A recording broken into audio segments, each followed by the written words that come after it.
Hello friends, आज हम बात करेंगे क्या कन्वेंशनल कार्डियोलॉजी प्रैक्टिस में स्टैटिन यानी अटोरवास्टैटिन, रोजुवास्टैटिन, सिम्वास्टैटिन मॉलिक्यूल को कुछ ज़्यादा ही भाव दिया जाता है।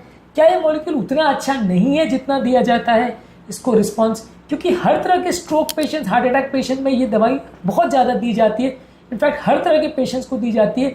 लाइफस्टाइल चेंजेस का भी सिग्निफिकेंट रोल होता है, लेकिन उस पर फोकस करने के बदले डॉक्टर ज़्यादातर सिर्फ और सिर्फ स्टैटिन्स पर फोकस करते हैं। क्या ये पूरी तरह सही है? क्या इसके फेवर में आर्ग्यूमेंट्स है, क्या इसके अगेंस्ट में आर्ग्यूमेंट्स है, और फाइनल हमारा वर्डिक्ट क्या है, इस मामले में बात करेंगे।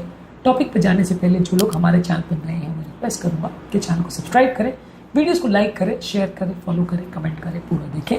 टॉपिक इंपॉर्टेंट है, इसे एंड तक देखिएगा। चलिए शुरू करते हैं। सबसे पहले स्टैटिन पर ओवर रिलायंस जो होता है उसके फेवर में क्या पॉइंट्स है। एलडीएल सबसे बुरा कोलेस्ट्रॉल माना जाता है। काफ़ी स्टडीज ने शो किया है कि इन्फ्लेमेशन और insulin resistance, poor diet, lifestyle चीज़ें, ये सारी चीज़ें कार्डियोवास्कुलर डिजीज को डिफाइन करती है, उसको बढ़ाती है। सबसे पहले बात करेंगे कौन कौन से आर्ग्यूमेंट्स है जो शो करते हैं कि स्टैटिन को कुछ ज़्यादा यूज़ किया जाता है।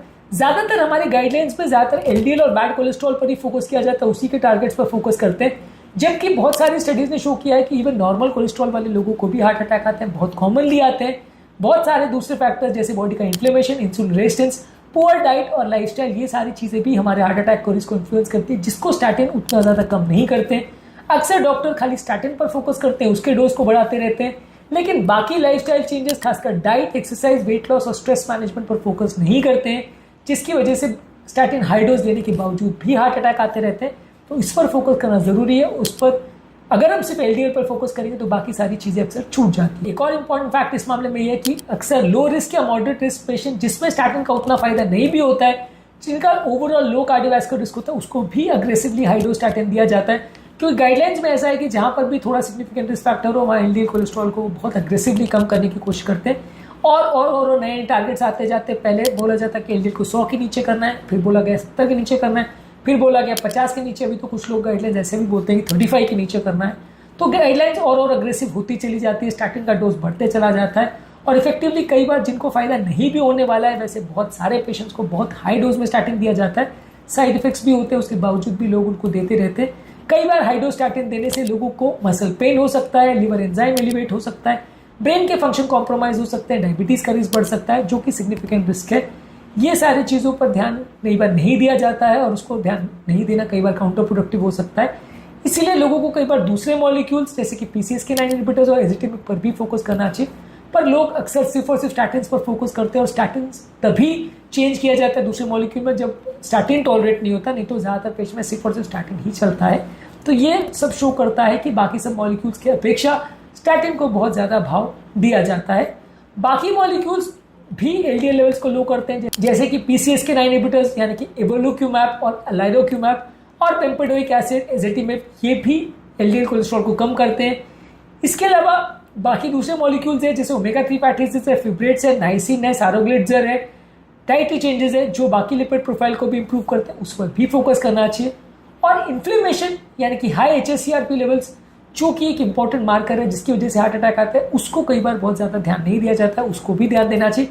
हालांकि इस मामले में एंटी इन्फ्लेमेटरी ड्रग्स का उतना ज़्यादा यूज़ नहीं होता है जैसे कि कॉल्चिसिन और IL-1 इनहिबिटर्स का, पर इसको भी ध्यान देना जरूरी है। और एटलीस्ट नेचुरली अगर इन्फ्लेमेटरी मार्कर्स को आप कम कर सको तो उस पर प्रयास करना चाहिए। अब बात करेंगे इसके काउंटर आर्ग्यूमेंट में कि कौन कौन से चीज़ें जो सजेस्ट करते हैं कि स्टैटिन पर ओवर रिलाई करना गलत नहीं है। बेसिकली स्टैटिन वो मॉलिक्यूल है जिसके साथ सबसे ज़्यादा एविडेंस अवेलेबल है। आज तक शायद ही कोई ट्रायल ऐसी है जिसने शो किया गया है कि स्टैटिन से उतना फायदा नहीं होता है। मृत्यु दर को कम करने में, हार्ट अटैक लगने के रिस्क को कम करने में बहुत ज़्यादा इफेक्टिव मॉलिक्यूल है। इनफैक्ट अभी तक जितने भी मॉलिक्यूल इसके साथ कंपेयर किए गए हैं, सबसे ज़्यादा इफेक्टिव मॉलिक्यूल इसी को पाया गया है। ये ईजी है, कॉस्ट इफेक्टिव है, और कंपेरेटिवली साइड इफेक्ट्स भी बहुत ज़्यादा नहीं है। ज़्यादातर लोगों को थोड़े बहुत साइड इफेक्ट होते भी हैं तो भी मैनेजेबल होते हैं। ज़्यादातर लोगों को लॉन्ग टर्म प्रॉब्लम नहीं आती है।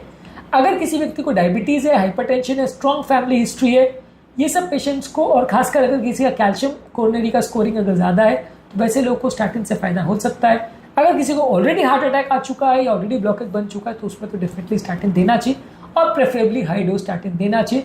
तो बेसिकली स्टैटिन को यूज़ करना गलत नहीं है, लेकिन सिर्फ उसी को यूज़ करना और गलत पेशेंट्स पे या बहुत लो रिस्क पेशेंट में यूज़ करना और बहुत हाई डोज पे अननेसेसरली यूज़ करना कई बार गलत हो। इस मामले में बैलेंस्ड अप्रोच क्या होगी?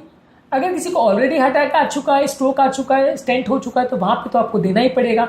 अगर एलडीएल कोलेस्ट्रॉल बहुत ज़्यादा है, 190 मिलीग्राम पर डेसीलीटर से या फैमिलियल या जेनेटिक हाइपर कोलेस्ट्रोलेमिया है तो वहाँ पे देना पड़ेगा। डायबिटीज़ के साथ अगर मल्टीपल रिस्क फैक्टर्स है तो वहाँ पे आपको यूज़ करना पड़ेगा। मान लीजिए अगर एलडीएल कोलेस्ट्रॉल कम है तो फिर आप बाकी लाइफस्टाइल चेंजेस पर भी फोकस करिए, बाकी सारी चीज़ों पर ध्यान दीजिए। और अगर उम्र दराज पेशेंट है, खासकर 75 साल से ज़्यादा, वहाँ पे अगर कोलेस्ट्रॉल ज़्यादा है भी तो कई बार आप उतना अग्रेसिवली ट्रीट इस तरह के पेशेंट्स को नहीं करते। अगर किसी व्यक्ति का कोलेस्ट्रॉल बहुत लो है और कोई सिग्निफिकेंट कार्डियोवास्कुलर रिस्क फैक्टर नहीं है, थोड़ा बहुत ही अगर ज़्यादा है, तो वहाँ पे आपको उतना अग्रेसिव स्टैटिन देने की ज़रूरत नहीं है।